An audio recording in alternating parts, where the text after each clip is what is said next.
ஒருத்தர் ஓடி வந்தார். இன்னொருத்தரை பார்த்து, சார் உங்க சைக்கிளை ஒரு நாள் இரவல் கொடுங்களேன், பக்கத்து ஊருக்கு போயிட்டு வர வேண்டியிருக்கு அப்படின்னார். இவர் சைக்கிளை கொடுத்து பத்திரமா கொண்டுட்டு போங்கன்னார். சார் இதை பத்திரமா கொண்டு போறேன், கவலையே வேணாம், ஏன்னா இது உங்களோட சைக்கிள் அப்படின்னு நான் நினைக்கல, என்னோட சைக்கிளா நினைக்கிறேன் அப்படின்னார். அதுக்கப்புறம் தான் இவருக்கு உண்மையாவே பயம் வந்துட்டுது. ஏன்னா அவர் சொன்னது மாதிரி அதை தன்னோட சைக்கிளாவே நினைச்சு தள்ளிட்டு போட்டா என்ன பண்றது? எது எதை நம்முடையதா நினைக்கணுங்கிறதுக்கு ஒரு வரையறை இருக்கு.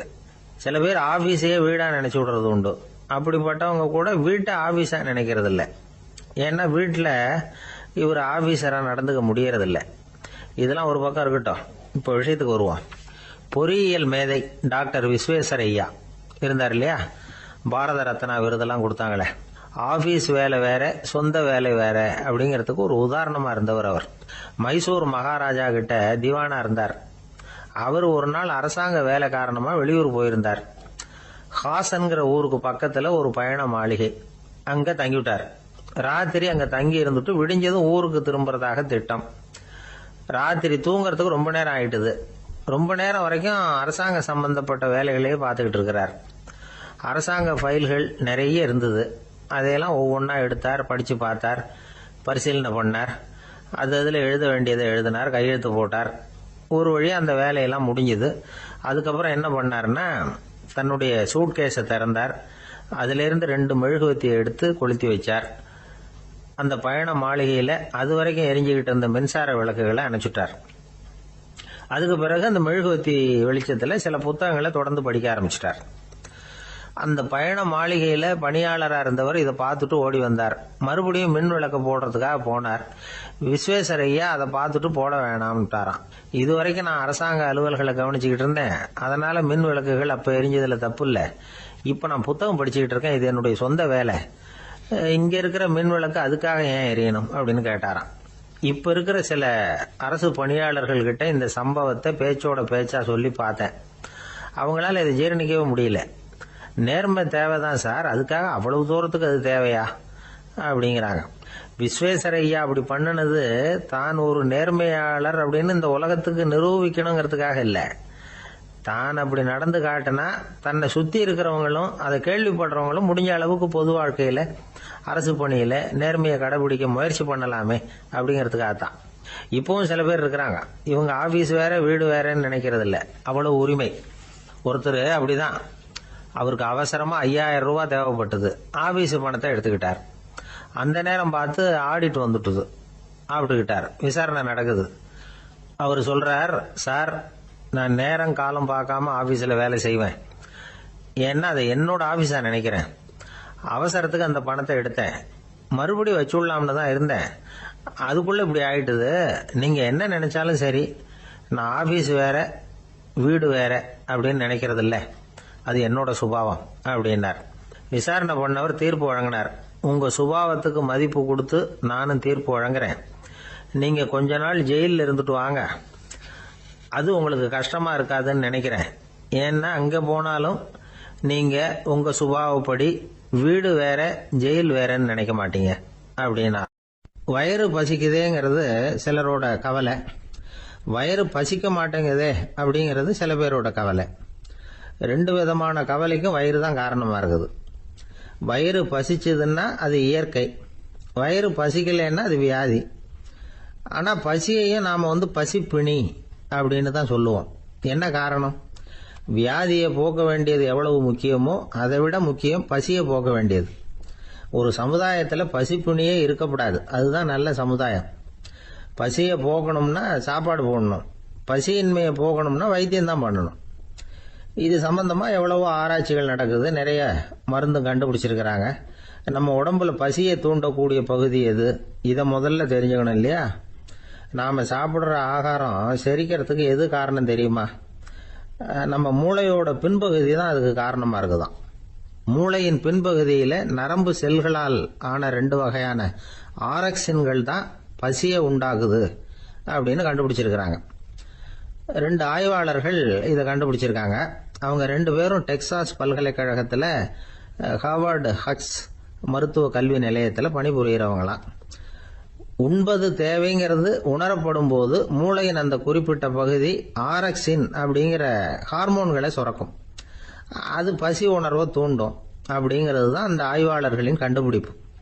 இந்த ஆரக்சின் வேற சில உயிரினங்கள்லயும் உண்டு. இப்ப எலிகளில் கூட இது இருக்குது. அதனால எலிகளை வச்சு இது சம்பந்தமா ஆராய்ச்சி பண்ணாங்க. எலிகள் உடம்புல ஆரக்சினை செலுத்தி பார்த்தாங்க. உடனே என்னாச்சு தெரியுமா? அந்த எலியெல்லாம் பசியால துடிக்க ஆரம்பிச்சுட்டுது. எதையாவது தின்னு பசியை தீர்த்தா போதுங்கிற அளவுக்கு அந்த எலிகள்லாம் அல்லாட ஆரம்பிச்சுட்டுது. இயல்பா சாதாரணமா அந்த எலிகள் எவ்வளவு சாப்பிடுமோ அது மாதிரி 8 முதல் 10 மடங்கு அதிகமான ஆகாரத்தை 1 மணி நேரத்துக்குள்ள சாப்பிட்டு தீர்த்துட்டு தான். சில எலிகளின் மூளையில இந்த ஆரக்சின் அளவை கட்டுப்படுத்தி பார்த்துருக்குறாங்க. உடனே என்னாச்சு தெரியுமா? அதெல்லாம் சாப்பாட்டை கண்டா முகத்தை திருப்பிட்டு போக ஆரம்பிச்சுட்டு தான். அந்த எலிகளுக்கு பசி எடுக்கலையா. இந்த ஆராய்ச்சியின் அடிப்படையில் பசியை எடுக்காமல் இருக்கிற மனிதர்களுக்கும் பசியை தூண்ட முடியும் அப்படின்னு சொல்லி ஆராய்ச்சியாளர்கள் தெரிவிச்சிருக்கிறாங்க. ஆக ஆரக்சின் தான் பசிக்கு காரணம்ங்கிறது தெரிஞ்சு போச்சு. சரி, இந்த ஆரக்சின் அப்படின்னா என்ன?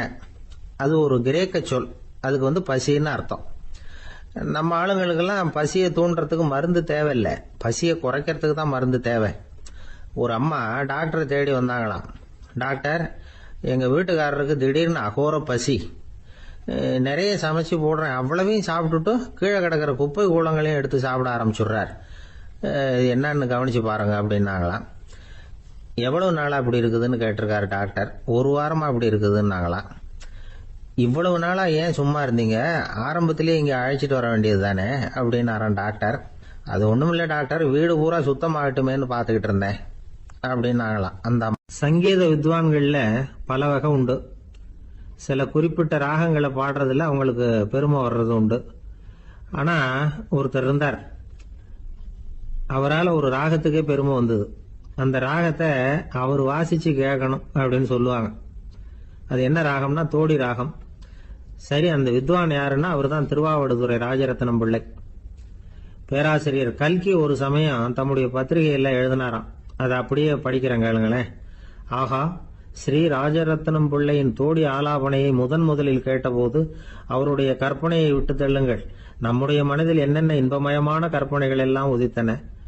குழந்தை தாயிடம் கொஞ்சம் குரலை கேட்டோம், அன்னை குழந்தையிடம் கொஞ்சம் குரலை கேட்டோம், ரதியும் மன்மதனும் பேசிக்கொண்ட காதல் மொழிகளை கேட்டோம், முருகன் சிவபெருமான் செவிகுளிர மொழிந்த உபதேசத்தை கேட்டோம், கலைமகள் கவிஞனுக்கு அருளிய ஆசி மொழிகளை கேட்டோம், நாரத முனிவருடைய தம்பூரா சுருதியை கேட்டோம், ராவணன் தன் எலும்பை ஒடித்து வீணையாக செய்து வாசித்த கானத்தை கேட்டோம், கானப் பறவைகளின் கலகல ஒலியை கேட்டோம், கோல குயில்களின் குரல் இனிமையை கேட்டோம். இப்படிலாம் பேராசிரியர் கல்கி விமர்சனம் எழுதியிருக்கிறார். திருவாவடுதுறை ராஜரத்னம் பிள்ளை அவர்களுடைய வாசிப்பை கேட்டுட்டு டி.என். ராஜரத்னம் பிள்ளை இறந்து போனார். அப்போ கவிஞர் கண்ணதாசன் எழுதினார், செவியனில் ஓடி எங்கள் சிந்தையில் ஓடி இந்த புவியெல்லாம் ஓடி நின்பார் பொங்கிய தோடி வேறிங்கு எவரிடம் போகும் ஐய இனி அதை காப்பார் யாவர் அவிந்தனின் சடலத்தோடே அவிந்தது தோடிதானும் அப்படின்னு எழுதினாராம். அந்த அளவுக்கு அவருடைய தோடியை ரசித்தவர்கள் உண்டு. அதே மாதிரி தோடின்னா என்னன்னு தெரியாமலே அவரை ரசித்தவங்களும் அந்த காலத்துல உண்டு. அதாவது ஒரு பெரிய சபையில இவர் வாசிச்சுக்கிட்டு இருக்கிறார். பாதியில ஒரு பெரிய மனுஷன் உள்ள வந்தார். அவர் உடம்புல பட்டு வேஷ்டி, ஜருகை, அங்கவஸ்திரம், வாயில வெத்தலை, வாசனை புகையில, காதுல வைரக்கடுக்கன், கழுத்துல தங்க சங்கிலி, கை விரல் பூரா மோதிரம், கையில ஒரு வெள்ளி வெத்தலை புட்டி, உதவிக்கு 2 பேர் பக்கத்துல. இவ்வளவு பந்தாவோட வரார் கச்சேரி கேட்கறதுக்கு. இப்படி வந்தவர் முதல் வரிசையில உட்கார்ந்தார். வித்வான் வாசிச்சு முடிச்சதும் இவர் அவரை பார்த்து, ஐயா, நீங்க தோடி வாசிக்கிறதுல ரொம்ப கெட்டிக்காரர்னு கேள்விப்பட்டிருக்கேன், அதை கேட்கறதுக்காக தான் மெனக்கிட்டு வந்திருக்கிறேன், அதை வாசிங்களேன் அப்படின்னாராம் இந்த பெரியவர். ராஜரத்னம் பிள்ளைக்கு ஒன்றும் புரியல. ஏன்னா இதுவரைக்கும் அவர் வாசிச்சுக்கிட்டு இருந்ததே அந்த தோடி ராகத்தை தான். அதை வாசிச்சு முடிச்சதும் அதை வாசிங்களேன்னு இவர் கேட்கிறார். அப்படின்னா இவரோட ஞானம் எப்படிப்பட்டது? இவ்வளவும் கேட்டுட்டு இப்படி கேட்கிறாரே அப்படின்னு அவர் யோசிச்சிருக்கிறார் ராஜரத்னம் பிள்ளை. உடனே என்ன பண்ணாரு தெரியுமா? பக்கத்துல ரொம்ப சாதுவா சுருதி போட்டுக்கிட்டு இருந்த ஒரு முதுகுல ஓங்கி ஒரு குத்து விட்டாராம். அவருக்கு ஒன்றும் புரியல, எதுக்கு நம்மளை அடிக்கிறாரு இவரு, நம்மளை குத்துறாரு வித்வான்னு. அவர் அதிர்ச்சியால இவர் நிமிர்ந்து பார்த்திருக்கார். அப்ப ராஜரத்னம் பிள்ளை சொன்னாராம், ஏய்யா, ஐயா பெரிய மனுஷன், என்னுடைய பரம ரசிகர், தோடி ராகம் கேட்கணுங்கிறதுக்காக இவ்வளவு தூரம் வந்திருக்கிறார், வந்து முத வரிசையில் உட்காந்துருக்கார். நீ இந்த சமயம் பார்த்து தோடி ராகம் வாசிக்கிற நாதஸ்வரத்தை வீட்டில் வச்சுட்டு வந்துட்டியே, இப்ப ஐயாவுக்காக அந்த ராகத்தை நான் எப்படி வாசிக்கிறது அப்படின்னு சொல்லிவிட்டு மறுபடியும் முதுகுல ஒரு அடி கொடுத்தாராம். அடி வாங்கினவருக்கே சிரிப்பு அடக்க முடியலையா. ஒரு மனுஷனை பார்த்து என்கிட்ட வாலாட்டாதே அப்படின்னு சொன்னா அவன் நம்ம கிட்ட ஏதோ வம்புக்கு வர்றான்னு அர்த்தம். ஒரு நாயை பார்த்து யாரும் என்கிட்ட வாலாட்டாதே அப்படின்னு சொல்றது இல்லை. ஏன்னா நாய் வாலாட்டுனா அது நம்ம கிட்ட தன்னுடைய நன்றியை தெரிவிக்கிறதாக நினைச்சுக்கிட்டு இருக்கிறோம். ஆனா அது அப்படி இல்லை அப்படின்னு சொல்றாங்க அது சம்பந்தமான நிபுணர்கள். ஒரு நாய் தன்னுடைய வாலை இந்த பக்கமும் அந்த பக்கமுமா இப்படியும் அப்படியும் ஆட்டிக்கிட்டு இருந்தா அது பதட்டத்துல கூட இருக்கலாம். நாய் நட்பா இருந்தாலும் வாலாட்டும், ஆத்திரத்துல இருந்தாலும் வாலாட்டும், கோபத்துல இருந்தாலும் வாலாட்டும், குழப்பத்துல இருந்தாலும் வாலாட்டும், மகிழ்ச்சியா இருந்தா கூட அது வாலாட்டும். அதை நாம தப்பா புரிஞ்சுக்கிட்டு அதுகிட்ட போய் மாட்டிக்க கூடாது. நாயை பத்தி எனக்கு நல்லா தெரியும் அப்படின்னு சொல்றவங்க கூட அதுகிட்ட கடி வாங்கிட்டு நிக்கிறது உண்டு. நிபுணர்கள் என்ன சொல்றாங்க தெரியுமா? எப்பவுமே நாய்கள் திடீர்னு கடிச்சு விடுறது இல்ல, கடிக்கிறதுக்கு முன்னாடி சில அறிகுறிகளை காட்டும். அதை சரியா புரிஞ்சுக்கிட்டோம்னா தப்பிச்சுக்கலாம். ஒரு வீட்டுக்கு போறீங்க, அங்க புதுசா ஒரு நாயை பாக்குறீங்க, உடனே அதுகிட்ட போய் குனிஞ்சு சிரிச்சுக்கிட்டே அது தலையில தட்டுறீங்க. இது ரொம்ப தப்பா. ஒரு நாய் இன்னொரு நாயை நேருக்கு நேர் பார்த்து பல்ல காட்டுனா அது தன்னுடைய தன்முனைப்பை காட்டுதுன்னு அர்த்தமா. உன்னை விட நான் பெரியவன் அப்படின்னு சொல்லுதுன்னு அர்த்தம். அதனால நீங்க அது மாதிரி கிட்ட போய் சிரிக்கிறோம் அப்படின்னு நினைச்சுக்கிட்டு பல்ல காட்டினா உங்களையும் எதிரியா நினைச்சிரும். இன்னொரு விஷயம் என்னன்னா, தலையில தட்டுனா நாய்க்கு பிடிக்காது. அது தன்னை அடக்கிறதாகவும் அச்சுறுத்துறதாகவும் நினைச்சுக்கிட்டு இருக்கும். சரி, அப்படின்னா புதுசா ஒரு இடத்துல அல்லது வீட்டுல நாய்க்குட்டியை பார்த்தா என்ன பண்றது? நீங்க சும்மா இருங்க, அதுவா கிட்ட வரட்டும். அதுக்கப்புறம் அதுகிட்ட கனிவா பேசுங்க. கண்ணம், மார்பு, தோல் இங்கெல்லாம் தட்டலாம், தப்பு இல்லையா? தலையில தான் தட்டப்படாதான். ஒரு நாய் உங்களை நோக்கி ஓடி வருது, நீங்களும் ஓடுனா அது துரத்த ஆரம்பிச்சிடும். அசையாம சில மாதிரி நின்றுடுங்க, அது கிட்ட வராது. அதுக்கு ஆர்வம் இல்லாம போயிடும். ஒரு தெருவில் சின்ன பிள்ளைங்க நிறைய பேர் விளையாடிக்கிட்டு இருக்கிறாங்க. அப்போ சில நாய்கள் அங்கே ஓடி வருது. எல்லாரும் ஓடினாங்க. அப்படி ஓடுறப்போ ஒரு பையன் கால் தடிக்கு கீழே விழுந்துட்டான். என்னாச்சு தெரியுமா? துரத்திட்டு வந்த நாய்கள்லாம் கீழே விழுந்தவன ஒன்றும் செய்யல, அவன் கிட்டே போகல. ஓடிக்கிட்டு இருந்தாங்கல்ல பசங்க, அவங்கள துரத்திக்கிட்டு அவங்க பின்னாடி ஓடிச்சான். அதுதான் நாய்களுடைய சுபாவம். ஒரு நாய் நம்மளை நேருக்கு நேர் முறைச்சு பாக்குதுன்னு வச்சுங்க, நாமளும் அதை முறைச்சு பார்க்கக்கூடாது. நாம வேற பக்கம் எங்கேயாவது பார்க்க ஆரம்பிச்சிடணும். ஒரு நாய் கோபமா இருந்ததுன்னா அதோட வால் உறுதியா நேரா நிற்கும். ஒரு நாய் பணிந்து போனா அல்லது பயந்து போனா அது தன்னோட வாலை காலுக்கு நடுவில் வச்சுக்கும். ஒரு நாய் நம்மளை பார்த்து பயந்து நிக்குதுன்னு வச்சுங்க, அதனால நமக்கு ஆபத்து இல்லைன்னு நினைச்சிடக்கூடாது. உங்களை பார்த்துட்டு ஒரு நாய் ஒடுங்குச்சுன்னா நீங்க விலகி போயிடணும் அப்படின்னு அது நினைக்குது. நிறைய பேர் பயந்து போன நாயால கடிபடுறாங்க. இவன் நம்மளை விட பெரிய ஆள், மாட்டிக்கிட்டோம், வேற வழி இல்லை அப்படிங்கிற நினைப்புல தான் நாய் கடிக்க ஆரம்பிக்குதான். இதே மாதிரி சங்கிலியால கட்டி போடப்பட்டிருக்கிற நாயும் ஆபத்தானதுதான். தொடர்ந்து கட்டி போட்டிருந்தா காலப்போக்கில் அது ஒரு மாதிரி ஆயிடும். நாய் குழந்தைகளை கடிக்காது அப்படின்னு சில பேர் சொல்லுவாங்க. அதுவும் ஒரு தவறான நம்பிக்கை. அதனால சின்ன குழந்தைகளை தனியா நாயோட விளையாட விடக்கூடாது. ஆக கூடி நாயை பத்தி நிறைய விஷயம் புரிஞ்சுக்க வேண்டியிருக்குது. ஒருத்தர் தன்னுடைய நண்பர் வீட்டுக்கு போயிருந்தார். அவசியம் எங்க வீட்டுல சாப்பிட்டுட்டு தான் போகணும் அப்படின்னு ரொம்ப அன்பா சொல்லிவிட்டார். அதை மீற முடியல இவரால. சரின்னு உட்காந்துட்டார். சாப்பாடு போட்டாங்க, சாப்பிட ஆரம்பிச்சார். அவங்க வீட்டுல கட்டி போட்டு இருந்த நாய்க்குட்டி இவர் சாப்பிடுறத முறைச்சு பார்த்தது. ஏன் இப்படி என்ன அது முறைச்சு பாக்குது உங்க வீட்டு நாய்க்குட்டி அப்படின்னு அவர் கேட்டார். அப்ப அவங்க சொன்னாங்களாம், அதுகிட்ட ஒரு கெட்ட பழக்கம்ங்க, தன்னோட தட்டுல யாரு சாப்பிட்டாலும் அது அப்படிதான் முறைச்சு பார்க்கும் அப்படின்னாரா அவர். ஒரு ஊர்ல ஒரு ஆள் இருந்தான். நிறைய பணம் சேர்த்தான். அவனுக்கு சம்பாதிக்க தெரியுமே தவிர செலவு பண்ண தெரியாது. மகா கஞ்சன். காசை கையில எடுக்கவே மாட்டான். எடுத்தா செலவு செய்ய வேண்டியிருக்குமே. அதனால இப்படியே அவன் காலத்தை ஓட்டி விட்டான். வயசாயிட்டுது. அவனுடைய மனைவி ஒரு நாள் கேட்டாங்க, இவ்வளவு நாளா நீங்க என்ன எங்கேயுமே அழைச்சிட்டு போனதில்லை, இப்போவாவது அழைச்சிட்டு போகக்கூடாதா அப்படின்னாங்க. எங்க போகணும் சொல்லுன்னா, காசிக்கு போகணும், கங்கையில குளிக்கணும்னாங்க. இவன் பார்த்தான், இதுக்கு ஏன் அவ்வளவு தூரம் செலவு பண்ணிட்டு போகணும், நம்ம ஊர் ஆத்துலயே குளிக்கலாமே, இதுவும் புண்ணிய நதி தான், இங்க குளிச்சா அங்க குளிச்ச பலன் கிடைச்சிரும் அப்படின்னா. சரின்னு 2 பேரும் ஆத்தங்கரைக்கு போனாங்க. அன்னைக்கு ஏதோ விசேஷம், நிறைய கூட்டம், நிறைய பேர் குளிச்சுக்கிட்டு இருக்கிறாங்க. கரையில சில புரோகிதர்கள் நின்றுகிட்டு இருக்கிறாங்க. குளிக்கிறதுக்கு முந்தி அவங்க கிட்ட உட்காந்தா ஏதோ மந்திரம்லாம் சொல்லுவாங்க, கொஞ்சம் காசு கொடுக்க வேண்டியிருக்கும். அதனால இவன் என்ன பண்ணா, ஆத்தங்கரையிலேயே கொஞ்சம் தூரம் போனான். ஊரை விட்டு தள்ளி வந்துட்டான், அங்க யாருமே இல்லை. அப்பாடான்னு சந்தோஷப்பட்டான், குளிக்கலாம்னு புறப்பட்டான். இந்த நேரம் கடவுள் பார்த்தார், இந்த கஞ்சனுக்கு ஏதாவது புத்தி போகட்டணும் அப்படின்னு நினைச்சார். உடனே ஒரு புரோகிதர் மாதிரி உருவத்தை மாத்திக்கிட்டு அந்த ஆள் முன்னாடி வந்து நின்னார். அவனுக்கு அதிர்ச்சி, இங்க யாருமே இருக்க மாட்டாங்கன்னு நினைச்சா இங்கேயுமே ஒரு ஆள் வந்துட்டாரு, என்ன பண்றதுன்னு யோசனை பண்ணான். புரோகிதர் உருவத்தில் இருந்த கடவுள் சொன்னார், இதை பாருங்க, இன்னைக்கு விசேஷ நாள், நீராடுறதுக்கு முன்னாடி சுயகல்பம் பண்ணிக்கிறது ரொம்ப நல்லது அப்படின்னார். என்கிட்ட பணம் எதுவும் இல்லையேன்னா, பரவாயில்ல அப்புறமா கொடுங்க வாங்கிக்கிறேன், ஆனா ஒண்ணு, எவ்வளவு கொடுப்பீங்கிறத மட்டும் இப்பவே சொல்லி கொடுங்க அப்படின்னார். இவன் ரொம்ப யோசனை பண்ணான், ஒரு 10 பைசா தரேன் அப்படின்னா. சரின்னு ஒத்துக்கிட்டு எல்லா கிரியைகளையும் அவர் செஞ்சார். அதுக்கப்புறம் கணவனும் மனைவியும் ஆத்துல குளிச்சாங்க. அவர் போயிட்டார். கொஞ்ச நாள் கழிச்சு அவன் வீட்டுக்கு வந்தார் கடனை வசூல் பண்றதுக்கு. வாசல்ல நின்றுகிட்டு இருந்த அவன் மனைவி இவரை பார்த்ததும் தயங்க ஆரம்பிச்சாங்க. அந்த அம்மா கிட்ட விஷயத்த சொன்னார். அந்த அம்மா ஓடி போய் உள்ள இருக்கிற தன்னுடைய கணவர்கிட்ட சொன்னாங்க.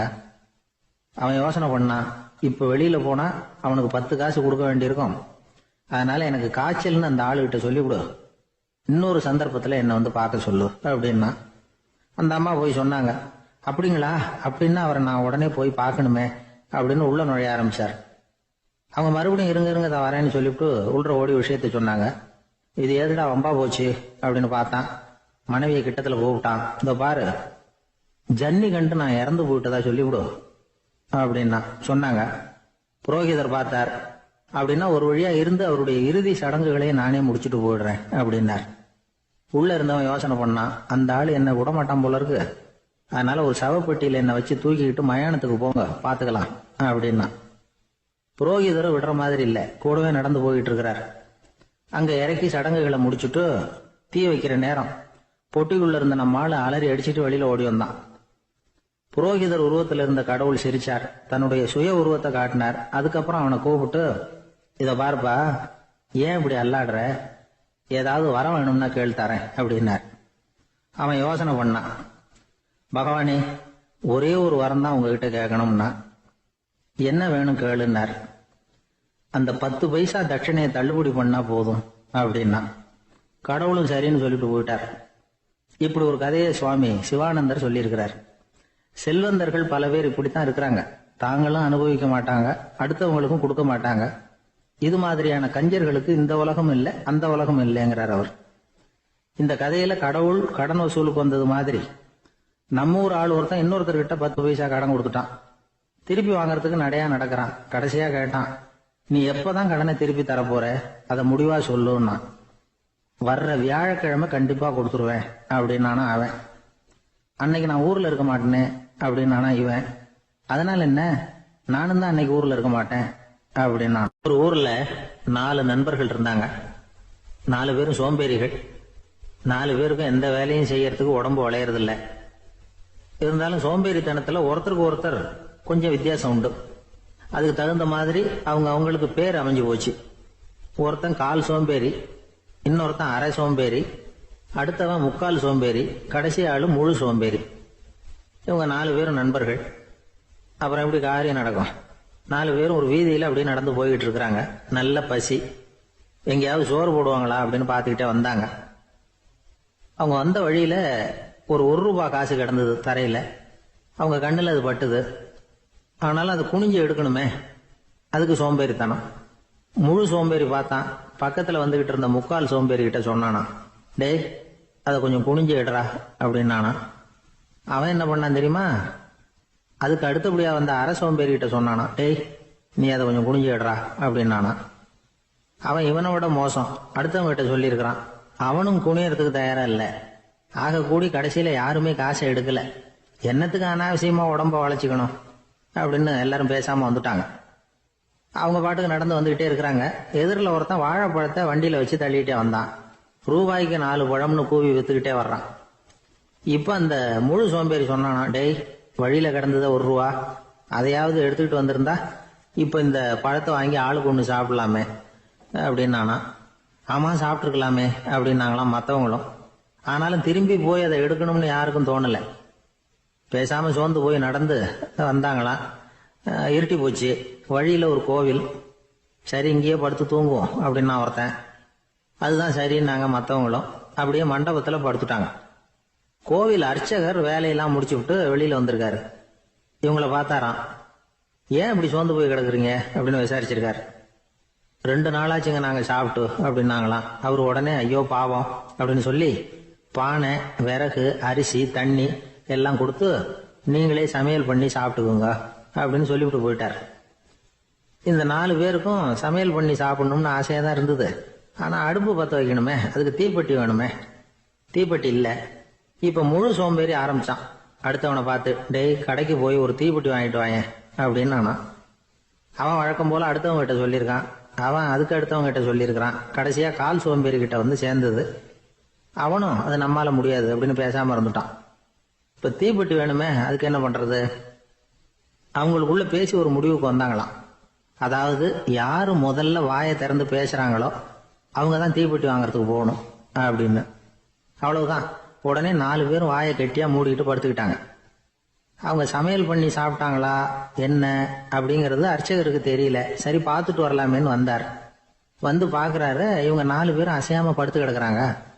அர்ச்சகர் பயந்துட்டார். ஒருவேளை பசி தாங்காம செத்து போட்டாங்களோ அப்படிங்கிற பயம், அல்லது நாம கொடுத்த உணவுப் பொருள்ல ஏதாவது விஷம் கலந்துருக்குமோ அப்படின்னு பயந்தார்.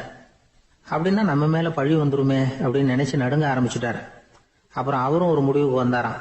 கோவிலுக்கு பக்கத்திலேயே ஒரு பெரிய குழி இருந்தது. அதுல ஒவ்வொருத்தரையா இழுத்துக்கிட்டு போய் போட்டார். கொஞ்சம் மண்ணை தள்ளினார். காலால மிதிச்சார். அவர் மிதிச்ச மிதி ஒருத்தன் அடி வயத்துல போட்டுவிட்டது. அவன் உடனே வலி தாங்காம ஐயோ அம்மான்னு அலர்னான். உடனே நடந்தது என்ன தெரியுமா? மத்த 3 பேரும் துள்ளி எழுந்திருச்சாங்களாம். அவனை பார்த்து நீ தாண்டா தீப்பெட்டி வாங்க போகணும், நீ தாண்டா வாங்க போகணும், நீ தான் சத்தம் போட்ட அப்படின்னு சொல்லி ஆரம்பிச்சுட்டாங்களாம். அர்ச்சகர் பார்த்தார். இது பேய் மாதிரி தெரியுதுன்னு நினைச்சுக்கிட்டு ஒரே ஓட்டமா ஓடி போட்டாராம். கிராமப்புறங்கள்ல இப்படி ஒரு கதையை சொல்றது உண்டு.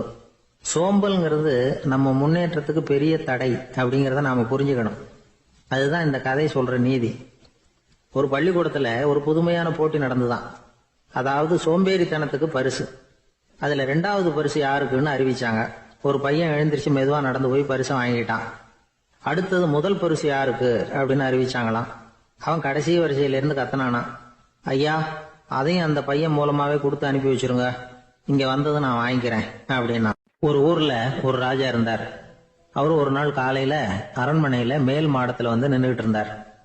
அப்போ ஒரு ஆள் வீதியில ரொம்ப வேகமா ஓடிக்கிட்டு இருக்கான். அதை ராஜா கவனிச்சார்.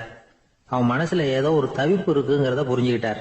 உடனே அரண்மனை சேவகர்களை கூப்பிட்டார். அந்த ஆளை இங்க அழைச்சிட்டு வாங்க அப்படின்னார். இவங்க ஓடி போய் அந்த ஆளை அழைச்சிட்டு வந்தாங்க. மன்னர் முன்னாடி நிறுத்தினாங்க. மன்னர் அவனை நிமிர்ந்து பார்த்தார். எதுக்காக இவ்வளவு வேகமா ஓடிக்கிட்டு இருக்கிற அப்படின்னு கேட்டார். இதுக்கு அவன் சொன்னா, மன்னா நம்ம கோட்டையின் வடக்கு வாசல் இருக்கு இல்லையா, அது ஓரமா ஒரு பெரிய பாறாங்கல் கிடக்கு. அதுக்கு அடியில நான் ஒரே ஒரு வெள்ளி நாணயத்தை புதைச்சி வச்சிருக்கேன். அது இப்போ எனக்கு தேவைப்படுது. என்னுடைய மனைவிக்கு ஒரு பரிசு வாங்கி கொடுக்க வேண்டியிருக்கு. அதுக்காக தான் அவசரமா ஓடிக்கிட்டு இருக்கிறேன் அப்படின்னா. மன்னர் யோசனை பண்ணார். அப்புறம் சொன்னார், அதுக்காகவா இப்படி ஓடுற? பரவாயில்ல, அதை பத்தி கவலைப்படாத.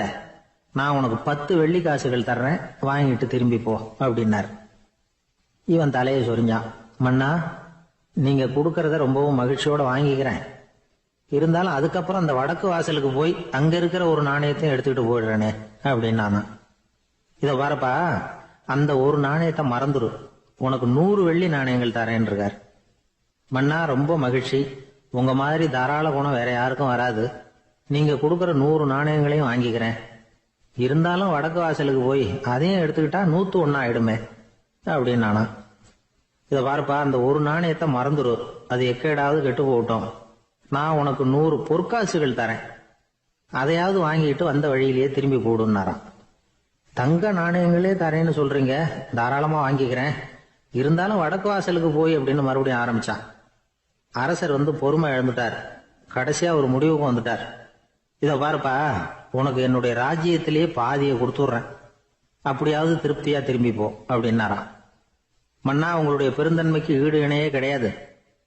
தேசத்திலேயே பாதி பிரிச்சு கொடுக்குறேன்னு சொல்றீங்க. அதனால உங்ககிட்ட ஒரு சின்ன வேண்டுகோள் அப்படின்னானா. சொல்லுன்னாராம் மன்னர் ஆர்வமா. இவன் மெதுவா ஆரம்பிச்சான். அப்படி இந்த ராஜ்யத்தை ரெண்டா பிரிக்கிறப்போ அந்த வடக்கு வாசல் இருக்கிற பக்கத்தை என்கிட்டயே கொடுத்துருங்கோ அப்படின்னு மன்னர் அசந்து போயிட்டார். இந்த கதை எதுக்காகன்னு கேட்டா, மனம்ங்கிறது ஒரு குரங்குங்கிறத புரிஞ்சுக்கிறதுக்காகத்தான். உன்னை புடிச்சுக்கிட்டா லேசில விடாது. அப்படிப்பட்ட மனச அறிவு தான் வழி நடத்தணும். அதுலதான் வாழ்க்கையின் வெற்றி அடங்கி இருக்குது. ஒரு சின்ன பையன் தெருவில் அழுதுகிட்டு இருந்தான். ஏன்பா அழுவுறேன்னு ஒரு பெரியவர் கேட்டார். ₹1 காசை இங்க தொலைச்சுட்டேன் அப்படின்னா. சரி, அதுக்காக அழாத, அதுக்கு பதிலா 10 ரூபா தரேன், இந்தா வச்சுக்கோன்னு கொடுத்தாரு. அந்த 10 ரூபாய வாங்கி சட்டப்பையில போட்டுக்கிட்டு அதை விட அதிகமா சத்தம் போட்டு அழ ஆரம்பிச்சுட்டான். மறுபடியும் ஏன்டா அழறேன்னு கேட்டார் பெரியவர். அந்த ₹1 கிடைச்சிட்டுதுன்னா இப்ப என்கிட்ட 11 ரூபா இருக்குமே, இப்ப 10 ரூபா தானே இருக்கு அப்படின்னு சொல்லிவிட்டு அழறான். ஒருத்தர் ரொம்ப அவசரமா வந்தார். சார், மனுஷன் நிம்மதியா இருக்கிறதுக்கு என்ன வழின்னு கேட்டார். சீக்கிரமா ஒரு கல்யாணத்தை பண்ணீங்க, எல்லாம் சரியா போடும் அப்படின்னோம். அவர் ஒரு மாதிரியா பார்த்தார். ஏற்கனவே எனக்கு கல்யாணம் ஆயிட்டுது சார், அதனால தானே நிம்மதியா இருக்கிறதுக்கு வழி கேட்கறேன் அப்படின்னார். சரி, இவர் ஒரு மாதிரியான கேஸ் அப்படின்னு நினைச்சுக்கிட்டு நம்மகிட்ட இருந்த ஒரு சின்ன புத்தகத்தை அவர்கிட்ட தூக்கி கொடுத்தோம். இதை படிச்சு பாருங்கன்னு. கல்யாணத்துக்கு பிறகும் சந்தோஷமா இருக்கிறதுக்கு என்ன வழி அப்படிங்கிற கேள்விக்கு அந்த புத்தகத்துல விளக்கம் இருந்தது. கணவன் மனைவிக்குள்ள சிக்கல் வராம இருக்கிறதுக்கு அதுல சில வழிகளை சொல்லி கொடுத்துருக்குறாங்க. அதெல்லாம் என்னென்ன அப்படிங்கிறத இப்ப பார்க்கலாமா? குடும்பம்னு இருந்தா கோபம் வரதான் செய்யும். அது வந்துட்டு போட்டும் பரவாயில்ல. ஆனா அந்த கோபம் ஒரே நேரத்துல 2 பேருக்கும் வந்துடாம பாத்துக்கணும். ஒரு சமயத்துல யாராவது ஒருத்தர் தான் கோபப்படணும், அடுத்தவங்க அமைதியா இருக்கணும். அதுக்கப்புறம் இவர் அமைதியான உடனே அவங்க ஆரம்பிச்சுக்கலாம். கோபமா ஏதாவது சொன்னா உடனே கோபமா பதில் சொல்லக்கூடாது. கொஞ்சம் பொறுத்து கோபம் தீர்ந்த உடனே அந்த பதிலை சொல்லலாம். அப்போ பதில் கோபமா இருந்தா கூட அது அவ்வளவு பெருசா தெரியாது. அற்ப விஷயத்துக்கெல்லாம் காய்ச்சி மூச்சுன்னு கத்திட்டு இருக்கக்கூடாது. உங்க 2 பேருக்குள்ள ஒரு தர்க்கம் ஆரம்பம் ஆயிட்டுதுன்னு வச்சுக்கோங்க. கடுமையா 2 பேரும் விவாதம் பண்றீங்க. உங்கள ஒருத்தர் இதுல ஜெயிக்கணும்னா அது நீங்களா இருக்க வேணாம், அடுத்தவங்க ஜெயிக்கிறதுக்கு நீங்க துணையா இருங்களேன். அப்படின்னா நீங்க கொஞ்சம் விட்டு கொடுக்கணும், அவ்வளவுதான். ஏதாவது குத்தம் சொல்லணுமா, செஞ்ச தப்ப சுட்டி காட்டணுமா, விமர்சனம் பண்ணணுமா, பண்ணுங்க, வேணான்னு சொல்லல. ஆனா சொன்னதை அப்படி சொல்றத கொஞ்சம் அன்பா இதமா சொல்லுங்க. எப்போ நடந்த தவறுகளை எல்லாம் இப்போ போய் மறுபடியும் ஞாபகப்படுத்திட்டு இருக்க வேண்டாம். நான் அப்பவே சொன்னேன் இந்த புடவை வேணாம்னு, நீங்க தான் கேட்கல, இப்போ பாருங்க கிழிஞ்சு போச்சு இப்படின்னு கத்துனாங்க ஒரு அம்மா. எப்போ சொன்னீங்கன்னு கேட்டா ஒரு 10 வருஷத்துக்கு முன்னாடி தீபாவளி சமயத்துல அப்படிங்கிறாங்க. அது என்ன இன்னும் அப்படியே புதுசாகவா இருக்கும்? உங்களுக்கு அவர் தான் பெருசு, அவருக்கு நீங்க தான் பெருசு. அதை விட இந்த உலகத்துல வேற எதுவும் முக்கியம் இல்லைன்னு நினைக்கணும். நீ தான் என்னுடைய உலகம்னு எத்தனை தடவை சொல்லியிருப்பீங்க? அதெல்லாம் வெறும் வசனமா போயிடக்கூடாது. ஏதாவது ஒரு பிரச்சனையை பத்தி கடுமையா விவாதம் பண்ணிட்டு இருக்கீங்க, அதை அப்படியே பாதியில விட்டுட்டு படுக்கைக்கு போயிடக்கூடாது. சொச்சத்தை நாளைக்கு பேசிக்கலாம்னு. அப்படி போனா தூக்கம் வராது. பிரச்சனையை ஒரு முடிவு பண்ணிக்கிட்டு அதுக்கப்புறமா தூங்க போகணும். ஒரு நாள்ல ஒரு தடவையாவது உங்க ஜோடியை பாராட்டி நல்ல விதமா கனிவா ஒரு வார்த்தை சொல்லணும் அப்படின்னு தீர்மானம் பண்ணீங்க. ஏதாவது தப்பு பண்ணிவிட்டீங்கன்னா பரவாயில்ல, அதை ஒத்துக்கிறதுக்கும் மன்னிப்பு கேட்கறதுக்கும் தயாரா இருக்கணும். அது ஒன்றும் கேவலம் கிடையாது. வீட்டுக்குள்ள தானே கேட்க போறீங்க, வெளியில யாருக்கு தெரிய போகுதோ? எப்படியோ உங்களுக்குள்ள ஒரு சமரசம் ஆனா சரிதான். ஒரு தகராறுன்னு எடுத்துக்கிட்டா குறைஞ்சபட்சம் அதுக்கு 2 பேர் தேவை. தனியாவே உட்காந்துக்கிட்டு நான் இப்ப தகராறு பண்ணிட்டு இருக்கிறேன் அப்படின்னு யாரும் சொல்ல முடியாது. 2 பேர் தகராறு பண்றாங்கன்னா பொதுவா அந்த 2 பேர்ல யாரு அதிகமா பேசுறாங்களோ அவங்க பேர்ல தான் தப்பு இருக்கும். அதை மனசுல வச்சுக்கணும். இதெல்லாம் தான் அந்த புத்தகத்துல போட்டிருக்கிற வழிமுறைகள். இவ்வளவும் சரியா வரலன்னா அப்புறமா சொல்லுங்க, வேற புத்தகம் ஏதாவது இருக்கான்னு தேடுவோம். ஒரு கணவன் தன்னுடைய மனைவியை அழைச்சிட்டு ஒரு மனோதத்துவ டாக்டர் கிட்ட வந்தாராம். டாக்டர், எங்களுக்கு கல்யாணம் ஆகி 30 வருஷ காலமா நாங்க ஒரு விஷயத்துல கூட ஒத்து போனதில்லை அப்படின்னு ஆரம்பிச்சார். உடனே அந்த அம்மா குறுக்கிட்டு, அது 30 வருஷம் இல்ல 32 வருஷம் அப்படின்னாங்களாம். இன்பம் துன்பம் இது ரெண்டும் சேர்ந்ததுதான் வாழ்க்கை. இது எல்லாரும் சொல்லிட்டு இருக்கிற ஒரு உண்மை. அது சரி, இது ரெண்டும் வர்றதுக்கு என்ன காரணம்? துறவி ஒருத்தர் யோசிச்சு பார்த்திருக்காரு. இன்ப துன்பம் தோன்றுவதற்கு முக்கியமா 6 காரணங்கள் உண்டு அப்படிங்கிறார் அவர். அது என்னங்கிறத நாமளும் தெரிஞ்சு வச்சுக்குவோமே. இப்ப முதல் காரணம் சுயநலம். ஒரு தாயார் தன்னுடைய சுயநலம் கருதி தன்னுடைய மகன் இன்பமா இருக்கணும்னு ஆசைப்படுறாங்க. மகனும் அப்படியே ஆசைப்படுறான். அதனால தாயாரின் இன்ப துன்பங்களை பார்த்துட்டு மகனும் இன்ப துன்பம் அடையறான். அந்த அம்மாவுக்கும் அதே நிலைமை தான். 2வது காரணம் உறவு. நான் துறவியான பிறகு கூட உறவுங்கிற காரணத்தினாலதான் தாயாருடைய சுக துக்கங்களை கண்டு நானும் சுக துக்கம் அடைகிறேன். என் தாயாருடைய நிலைமையும் இதுதான் அப்படிங்கிறார் ஒரு துறவி. மூணாவது காரணம் என்னன்னா அறிமுகம். எனக்கு அறிமுகமான ஒருத்தரை ரயில் நிலையத்துல சந்திக்கிறேன். அவர் தன்னுடைய பணப்பையை எங்கேயோ தொலைச்சு விட்டு வருத்தப்பட்டு இருக்கிறார். நானும் வருத்தப்படுறேன். அந்த சமயத்துல யாரோ ஒருத்தர் இதுதானே அவங்க பணப்பை அப்படின்னு சொல்லி கொண்டாந்து நீட்டுறார். பணப்பைய தொலைச்சவர் சந்தோஷப்படுறார், நானும் சந்தோஷப்படுறேன். இது அந்த துறவி சொல்ற அனுபவம். நாலாவது காரணம் என்னன்னா கருணை. எனக்கு முன்னே பின்ன தெரியாத ஒருத்தனை யாரோ ஒருத்தன் அடிச்சு காயப்படுத்தி போடுறான். கருணை காரணமா நான் அதுக்காக துக்கப்படுறேன். அஞ்சாவது காரணம் எதையும் நம்புறது. ஒரு பசுமாட்டை ஒரு முரணை அடிச்சுட்டு இருக்கிறான் அப்படின்னு ஒருத்தர் வந்து நம்ம கிட்ட சொல்றாருன்னு வைங்க, உடனே நான் துக்கப்படுறேன். இன்னொருத்தர் வந்து அந்த முரணனை போலீஸ்காரங்க புடிச்சிட்டு போயிட்டாங்கன்னு சொல்லி சொல்றாரு, நான் உடனே சந்தோஷப்படுறேன். மூணாவதா ஒருத்தர் வந்து முதல் 2 பேரும் சொன்னது பொய்யுங்கிறார். அப்ப நான் இன்ப துன்பம் ரெண்டுமே இல்லாம நிம்மதியா இருக்கிறேன். இது ஒரு விதம். அடுத்தது 6வது காரணம் என்னன்னா தன்மயமாகுதல். ஒரு நாவல் படிச்சுட்டு இருக்கிறோம், அதுல வர்ற பாத்திரங்களோட நாம ஒன்றி போயிடுறோம். அதுல வர்ற பாத்திரங்கள் சிரிச்சுன்னா நாமளும் சிரிக்கிறோம், அது அழுதுன்னா நாமளும் அழறோம். அதெல்லாம் வந்து அந்த துறவி சொல்ற அனுபவ உண்மைகள். இன்ப துன்பம் ரெண்டும் தோன்றுவதற்கு சுயநலம், உறவு, அறிமுகம், கருணை, எதையும் நம்புறது, தன்மயமாகிறது, இது எல்லாம் தான் முக்கிய காரணம் அப்படின்னு அவர் சொல்றார். ஆக கூடி ஒட்டு மொத்தமா யோசனை பண்ணி பார்த்தா பிற பொருள்கள் மீது பற்றுதல் காரணமா தான் நாம வந்து இன்ப துன்பம் அடையிறோம் அப்படிங்கறத புரிஞ்சுக்க முடியுது. மனுஷன் வந்து இன்ப துன்பம் அடையறதுக்கு 7வது காரணம் கூட ஒண்ணு உண்டு அப்படின்னு சொல்லிட்டே வந்தார் ஒருத்தர். அது என்ன அப்படின்னு கேட்டோம். அதுதான் சார் இந்த நீங்க சொல்லிட்டு வர்ற இன்று ஒரு தகவல்னார். எப்படி சொல்றீங்கன்னு கேட்டோம். இன்று ஒரு தகவல் கேட்க ஆரம்பிக்கிறப்போ மனசுல இன்பம், ஆரம்பிச்ச உடனே இது ஏற்கனவே கேட்ட சமாச்சாரமாச்சே அப்படின்னு நினைக்கிறப்போ துன்பம் அப்படின்னு அதுக்கு ஒரு விளக்கம் கொடுத்தார். ஒரு மாணவனை பார்த்தேன். என்ன தம்பி படிப்புலாம் எப்படி இருக்குது அப்படின்னு விசாரிச்சேன். அவன் ரொம்ப அழுத்துக்கிட்டான். நான் நல்லா தான் சார் படிக்கிறேன், இருந்தாலும் புத்தியில சரியா ஏற மாட்டேங்குது சார் அப்படின்னா. சரி, இவனும் நம்ம ரகம்தான் அப்படின்னு சொல்லி முடிவு பண்ணிட்டோம். கல்வி கற்கக்கூடிய ஒரு மாணவன் சம்பந்தப்படுற புத்திகள் பல வகை. அதை பத்தி ஒரு பெரியவர் விளக்கி இருக்கிறார். மிருத்து புத்தின்னு ஒண்ணு இருக்குதான். மிருத்துன்னா மண்ணு.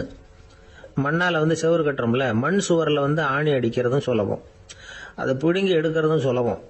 அது மாதிரி சில பேர் குரு சொல்லி கொடுக்கறத சுலபமா கேட்டு தெரிஞ்சு வச்சுக்குவாங்க, கொஞ்ச நேரத்துல சுலபமா மறந்தும் போயிடுவாங்க. இது மிருத்து புத்தின்னு பேரு, மண் புத்தி.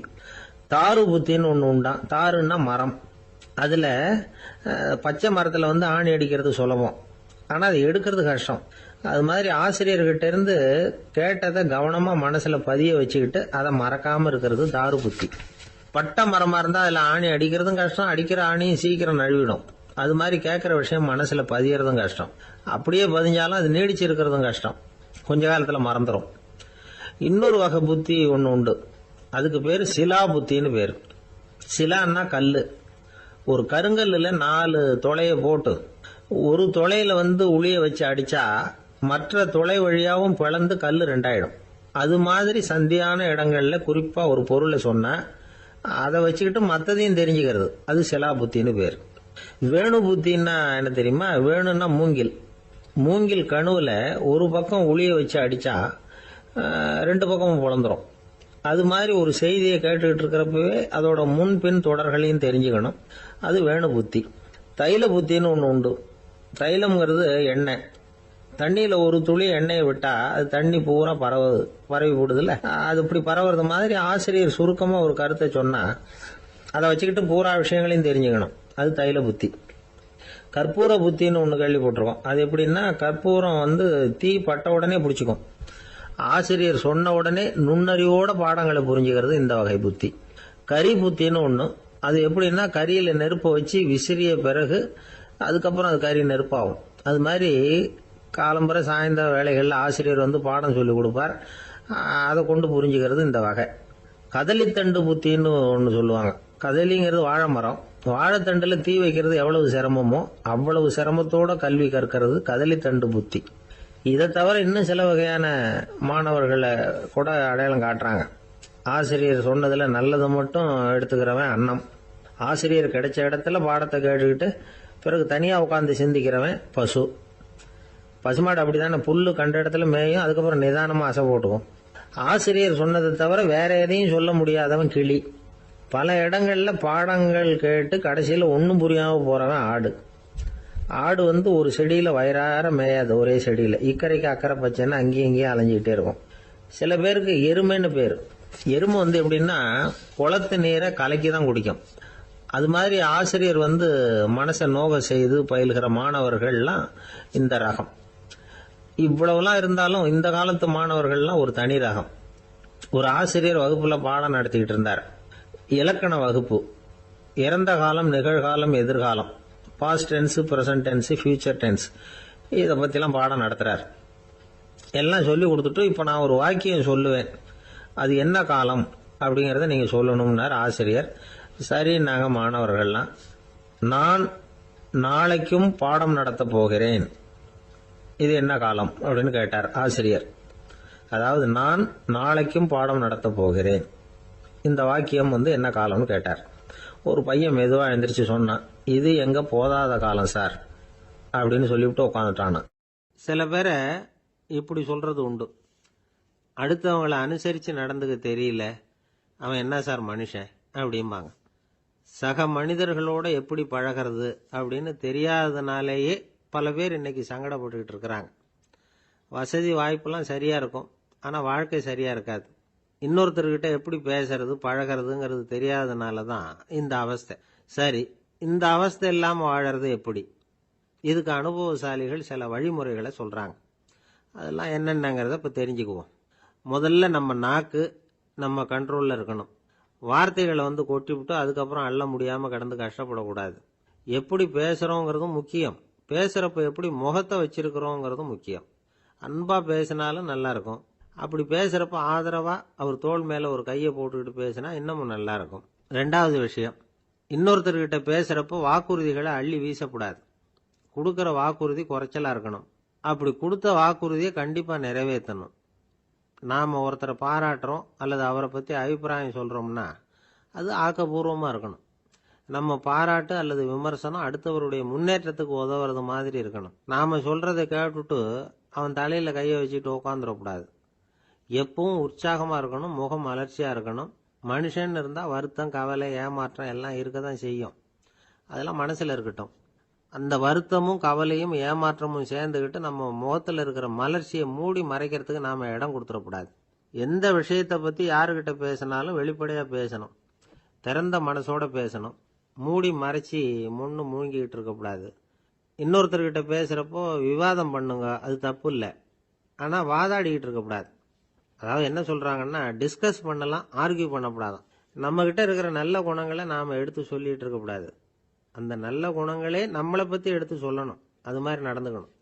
அதே மாதிரி அடுத்தவங்க கிட்ட உள்ள கெட்ட குணங்களை பத்தி அவசியம் இல்லாம நாம பேச வேண்டியதில்லை. உங்களை பத்தி யாராவது தப்பா பேசுறாங்களா, அப்படி அவங்க பேசுறதுல உண்மை இல்லையா அப்படின்னா அதை நீங்க பொருட்படுத்த வேண்டியதில்லை, விட்டுடலாம். அது தானா போயிடும். ஒரு 4-5 பேரோட பேசிக்கிட்டு இருந்தீங்கன்னா எல்லாருக்கும் முக்கியத்துவம் கொடுங்க, யாரையும் அலட்சியப்படுத்தாதீங்க. தமாஷா பேசலாம், ஆனா உங்க தமாஷ் அடுத்தவங்களை கேலி பண்றதா இருக்கக்கூடாது.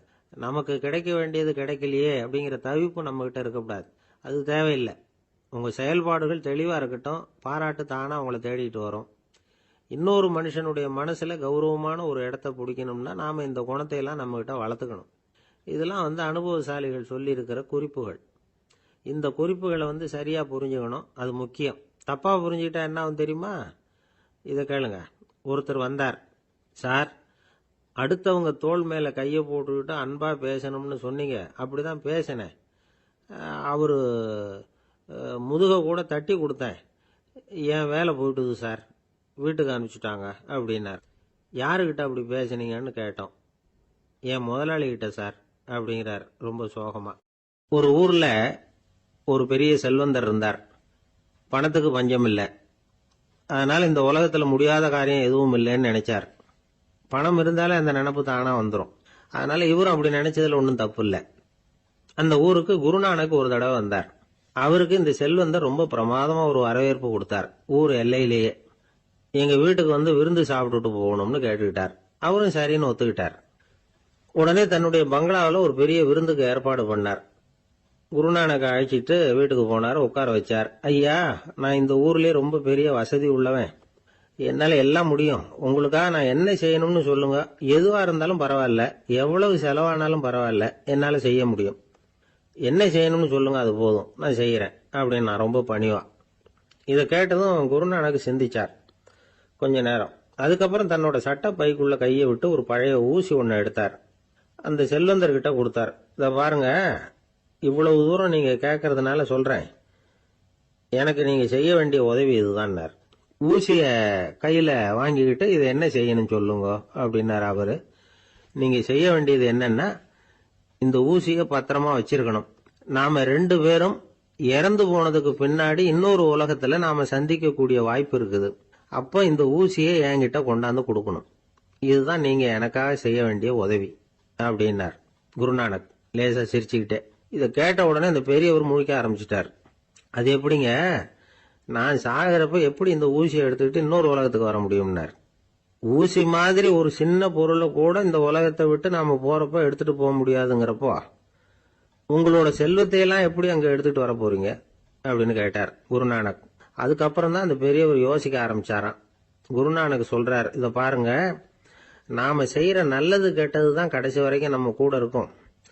அடுத்தவங்க நல்லா இருக்கணுங்கிறதுக்காக பொருளை செலவு செய்யணும், அப்படி செய்யலைன்னா எந்த பிரயோஜனமும் இல்லை அப்படின்னார். அதுக்கப்புறம் தான் அந்த செல்வந்தரின் அறிவு கண் திறந்துதான். உடனே குருநானக்க வணங்கினார். ஐயா, என்கிட்ட இருந்த ஆணவம் போயிட்டுது, இனிமே என்கிட்ட இருக்கிற செல்வத்தை நல்ல வழியில செலவழிப்பேன் அப்படின்னாராம். நம்ம கிட்ட இருக்கிற பணம் எப்பவும் நம்ம கூடவே வந்துகிட்டு இருக்காதுங்கிறதுக்கு இது ஒரு உதாரணம். அதுக்காக நாம பணம் சேர்க்கறத பத்தி கவலைப்பட வேண்டியதில்லை, பேசாம படுத்து தூங்கிட்டு இருந்தா போதும் அப்படின்னு இதுக்கு அர்த்தம் பண்ணிக்கப்படாது. முறையான வழியில பணம் சேர்க்கணும், அதை முறையான வழியில செலவு பண்ணணும். அதனால ஏற்படக்கூடிய மன நிறைவு இருக்கு பாருங்க, அது அனுபவிச்சவங்களுக்கு தான் தெரியும். சொர்க்கத்துக்கு போறவங்க இங்க இருந்து பணத்தை எடுத்துட்டு போக முடியாது, ஆனா நம்ம செல்வத்தை இங்க மத்தவங்களுக்கு பயன்பட செய்து அதனால ஏற்படுற புண்ணியம் இருக்கு பாருங்க, அதை எடுத்துட்டு போக முடியுமா. இதுதான் ஆன்மீகவாதிகள்லாம் சொல்ற கருத்து. ஜான் நியூட்டன் ஒருத்தர், அவரு சொன்னார், நான் எப்பவாவது சொர்க்கத்துக்கு போய் சேர்ந்தேன்னா அங்க 3 அதிசயங்களை பார்ப்பேன்னார். என்னன்னு கேட்டாங்க. நான் யார் யாரு இருக்க மாட்டாங்கன்னு நினைச்சுக்கிட்டு இருந்தானோ அவங்கள சில பேர் அங்க இருப்பாங்க, அது ஒரு பெரிய அதிசயம்னார். சரி, அடுத்தது என்ன? 2வது அதிசயம் என்னன்னா, அங்க இருப்பாங்கன்னு நான் எதிர்பார்த்த சில பேர் அங்க இருக்க மாட்டாங்க அப்படின்னார். சரி, 3வது பெரிய ஆச்சரியம் என்ன அப்படின்னா, நான் அங்க இருக்க பாருங்க, அதுதான் அந்த 3வது அதிசயம் அப்படின்னாராம். இந்த உலகத்துல மனுஷன் எவ்வளவோ தவறுகள் செய்யறான், அதுக்கெல்லாம் என்ன காரணம்? அதை பத்தின ஆராய்ச்சி தான் இன்னைக்கு. இதுக்கு ஆராய்ச்சி என்னத்துக்கு, அது தெரிஞ்ச விஷயம் தானே அப்படின்னு நீங்க நினைக்கலாம். ஆனா அப்படி அலட்சியமா இந்த விஷயத்தை விட்டுறக்கூடாது. பொதுவா எல்லோரும் நினைக்கலாம், எது சரி எது தவறு அப்படின்னு தெரியாததுனாலதான் மனுஷன் தப்பு பண்றான் அப்படின்னு. ஆனா அப்படி சொல்லிட முடியாது. மனுஷன் தெரிஞ்சேதான் தவறுகள் பண்றான். இப்போ உதாரணத்துக்கு, ஒரு சாலையில இடது பக்கம் போக வேண்டிய ஒருத்தர் நடுக்கோட்டை தாண்டி வலது பக்கமா வண்டியை ஓட்டிட்டு போறாருன்னு வச்சுங்க. என்னப்பா இது தப்பு இல்லையா அப்படின்னு அவர்கிட்ட கேட்டா, அதெல்லாம் எனக்கு தெரியும், நீ உன் வேலையை பார்த்துட்டு போ அப்படிம்பார். வலது பக்கமா போறது தப்புன்னு தெரிஞ்சேதான் அவர் அப்படி செய்யறார், அப்படி போறார். பெரிய உத்தியோகத்துல இருக்கிறவங்க கூட லஞ்சம் வாங்குறாங்க, அவங்களுக்கெல்லாம் லஞ்சம் வாங்குறது தப்புன்னு தெரியலன்னு அர்த்தம். திருடுறது தப்புன்னு தெரியாமலாம் மனுஷன் திருடுறான், நல்லாவே தெரியும். நீங்க வேணும்னா கேட்டு பாருங்க, வேற வழி இல்ல அதனாலதான் திருடுறேன்பா. திருடுறது ஒரு புண்ணியமான காரியம்னு திருடனே கூட சொல்ல மாட்டான். திருடுறது தவறுங்கிறது திருடனுக்கு தெரியும் அப்படிங்கறத விளக்கறதுக்காக ஒரு பெரியவர் ஒரு கதை சொன்னார். அதாவது 2 திருடர்கள் 2 பேரும் சேர்ந்து ஒரு வீட்டுக்கு போய் ஒரு 10,000 ரூபாயை திருடிட்டு வந்துடுறாங்க. ஒரு காட்டு வழியா வந்துட்டு இருக்கிறாங்க. இன்னும் விடியல. 2 பேருக்கும் தூக்கம் கண்ணை சுத்துது. சரி, இப்படியே ஒரு மரத்தடியில படுத்து தூங்குவோம், காலையில விடிஞ்சதும் இந்த பணத்தை 2 பேரும் பங்கு போட்டுக்குவோம் அப்படின்னு முடிவு பண்றாங்க. அதே மாதிரி படுத்து தூங்குறாங்க. நடு ராத்திரியில ஒரு திருடன் முழிச்சுக்கிறான். விடிகிற வரைக்கும் காத்துக்கிட்டு இருந்தா 5,000 ரூபா தான் கிடைக்கும், இப்பவே கம்பி நீட்டினா 10,000 ரூபா கிடைக்கும் அப்படின்னு யோசிச்சு பார்த்துட்டு ஒரு முடிவுக்கு வந்தான். மெதுவா அந்த 10,000த்தையும் சுருட்டிக்கிட்டு அடுத்தவனுக்கு தெரியாம ஓடி போயிட்டான். விடியுது. அடுத்தவன் எழுந்திரிச்சு பாக்குறான், பணத்தையும் காணல, பாகஸ்தனையும் காணல. இந்த திருடன் அந்த திருடனை திட்டுறான், திருட்டு பய, அயோக்கிய பய, இப்படி அநியாயமா கிளப்பிட்டு போட்டானே அப்படிங்கிறான். இதுல இருந்து என்ன தெரியுது? தெரியாம எடுத்துக்கிட்டு போறது திருட்டு, அயோக்கியத்தனம், அநியாயம் அப்படிங்கறது இவனுக்கு தெரிஞ்சிருக்குது. அதனாலதான் அடுத்தவனை பார்த்து இப்படி திட்டுறான். அதனால தெரியாததுனால மனுஷன் தவறு பண்றான்னு சொல்றது சரியில்லை. அப்படின்னா மனுஷன் பண்ற தவறுகளுக்கு உண்மையான காரணம் தான் என்ன? இதே சந்தேகம் அர்ஜுனனுக்கும் வந்துதான். அதனாலதான் அவன் பகவானை பார்த்து கேட்கறான். மனுஷன் தன் விருப்பத்துக்கு விரோதமா ஏதோ ஒரு சக்தியினால பலாத்காரமா இழுக்கப்பட்டது மாதிரி பாவம் பண்றானே, அந்த சக்தி என்ன அப்படின்னு கேட்கறான். இதுக்கு பகவான் பதில் சொல்றார். காமமும் குரோதமும் தான் அந்த சக்திகள். அதாவது ஆசையும் சினமும். இது ரெண்டும் உன்னுடைய எதிரிகள் அப்படிங்கறத புரிஞ்சுக்கோ அப்படிங்கிறார். இன்னமும் நுணுக்கமா பார்த்தா காமத்தினுடைய மறு உருவங்கள் தான் குரோதமும் லோபமும். ஆசை நிறைவேறலன்னா குரோதம், அதாவது கோபம். ஆசை நிறைவேறிட்டதுன்னா லோபம், அதாவது பேராசை. பாவத்தை கண்ட்ரோல் பண்ணணும்னா அதுக்கு மெயின் சுவிட்ச் எது அப்படிங்கறது இப்பதான் தெரியுது. அதுக்கு மனுஷன் தெரிஞ்சே தான் தவறு பண்றான் அப்படின்னு பேசிக்கிட்டோமே. அதுக்கு ஒரு உதாரணம். ஒரு ஆளு ஹோட்டல்ல சாப்பிட போனான். சாப்பிட்டு முடிச்சான். எழுந்திரிச்சு முதலாளி கிட்ட பில்ல கொடுத்தான். காசை கொடுக்கல. முதலாளி பணம் கொடுன்னு கேட்டார். இவன் என்கிட்ட பணம் இல்லைன்னா. முதலாளி கொஞ்சம் கூட அலட்டிக்கல. உள்ள இருந்து ஒரு ஆளை கூப்பிட்டார். இவனை கூப்பிட்டுட்டு போய் இட்லி மாவு ஆட்ட சொல்லுன்னார். இவனும் கவலைப்படாம உள்ள போயிட்டான். அப்போ அழைச்சிட்டு போற ஆளு கேக்குறான், ஏன் சார் சாப்பிடுறதுக்கு முன்னாடி காசு இல்லைங்கிறது உங்களுக்கு தெரியாதா அப்படின்னு கேக்குறான். தெரியும், காசு இல்லைங்கிறதும் தெரியும், காசு இல்லாம சாப்பிட்டா மாவாட்டணுங்கிறதும் தெரியும் அப்படின்னா அந்த ஆள். அப்படின்னா நீங்க உங்க வீட்லயே சாப்பிட்டு இருக்கலாமே அப்படின்னு கேக்குறான் அவன். அதுக்கு இவர் சொல்றாரு, அது எப்படி, அங்க சாப்பிட்டாலும் நான் இதே வேலையை தானே செய்ய வேண்டியிருக்கும் அப்படின்னாராம். 1816 வருஷம் செப்டம்பர் மாசம் 11ஆம் தேதி பிரான்ஸ் தேசத்துல உள்ள ஒரு மருத்துவமனை.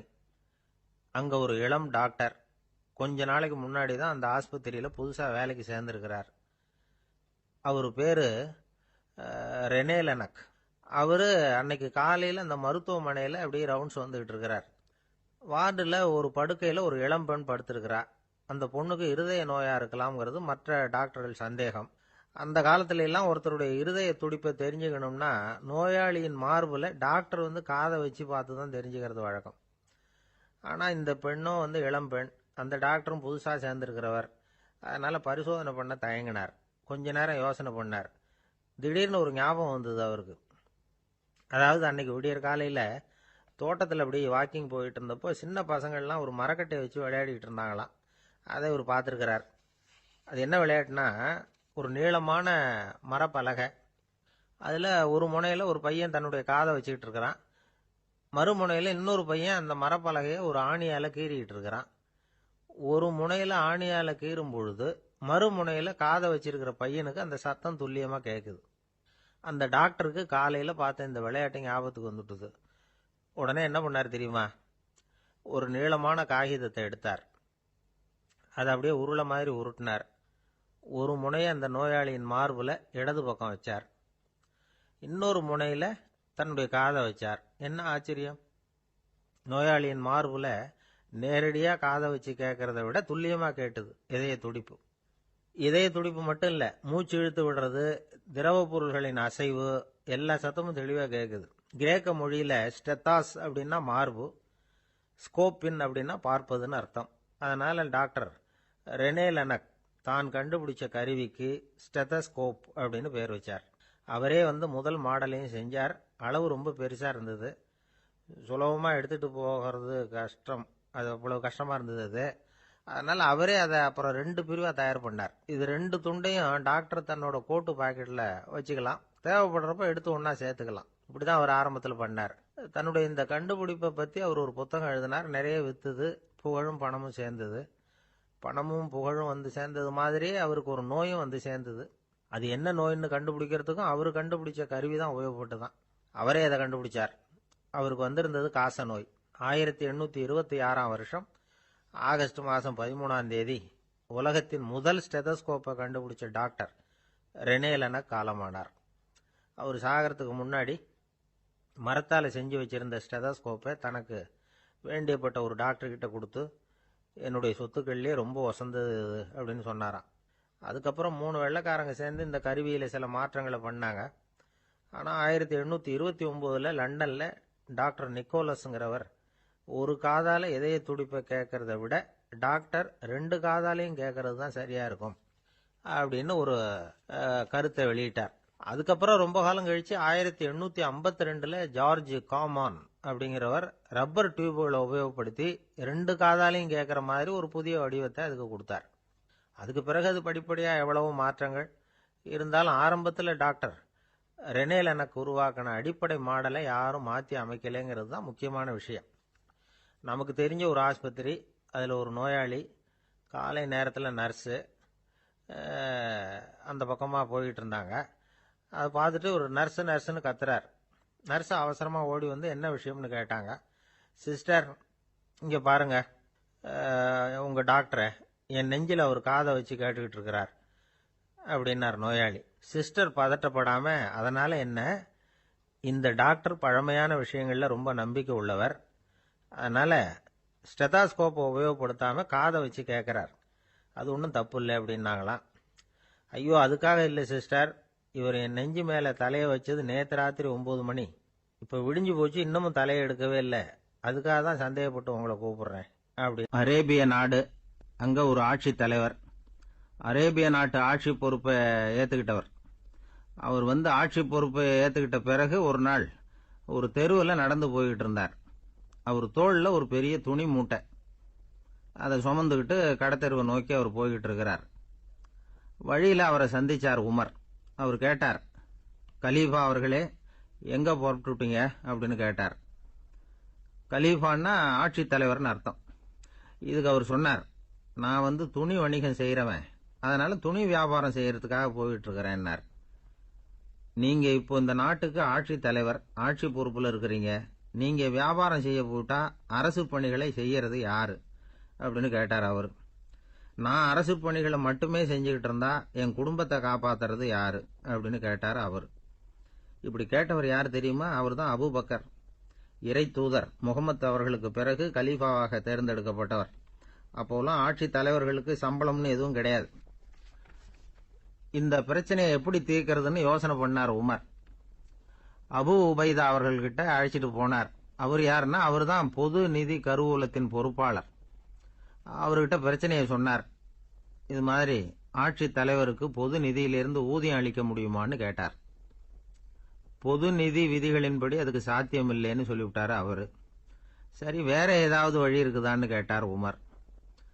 அபு உபைதா கொஞ்சம் யோசனை பண்ணி பார்த்தார். அப்புறமா சொன்னார், மக்காவிலிருந்து மதீனாவுக்கு குடிபெயர்ந்து வந்த அகதிகளுக்கு நிதி உதவி அளிக்கிறதுக்கு விதிகள்ல இடம் இருக்கு. அப்படி பார்த்தா அபூபக்கரும் அகதி தானே, அதனால எல்லா அகதிகளுக்கும் கொடுக்கறது மாதிரியே அவருக்கும் ஒரு தொகை அளிக்கலாம்னார். கலீஃபா அபூபக்கருக்கு இந்த அகதி உதவி தொகையைத்தான் கொடுத்துட்டு வந்தாங்களாம். குடும்ப செலவுக்கு அது போதுமானதா இல்ல. இருந்தாலும் கலீஃபாங்கிறதுக்காக மற்ற அகதிகளை விட அதிகமா தொகையை பெற அவர் விரும்பல. மார்பு பக்கம் கிழிஞ்சிருந்த ஒரு மேலாடையை தான் அவர் அணிஞ்சிருந்தார். அவருடைய துணைவியார் அஸ்மா, அவங்க ஒரு நாள் தேன் அருந்த ஆசையா இருக்குன்னாங்களாம். நமக்கு கிடைக்கிற ஊதியம் குடும்ப செலவுக்கே போதுமானதா இல்லையே, இந்த நிலையில தேன் வாங்கறதுக்கு காசுக்கு நான் எங்க போவேன் இருக்காரு அவரு. கொஞ்ச நாள் கழிச்சு அவங்க ஒரு தொகையை அவர்கிட்ட கொடுத்து தேன் வாங்கிட்டு வர சொன்னாங்களாம். இவருக்கு ஆச்சரியம், ஏது இந்த பணம்னு கேட்டிருக்காரு. நீங்க தினமும் குடும்ப செலவுக்காக கொடுத்துக்கிட்டு வந்த பணத்துல கொஞ்சம் கொஞ்சமா மிச்சப்படுத்தி வச்சேன்னாங்களாம்.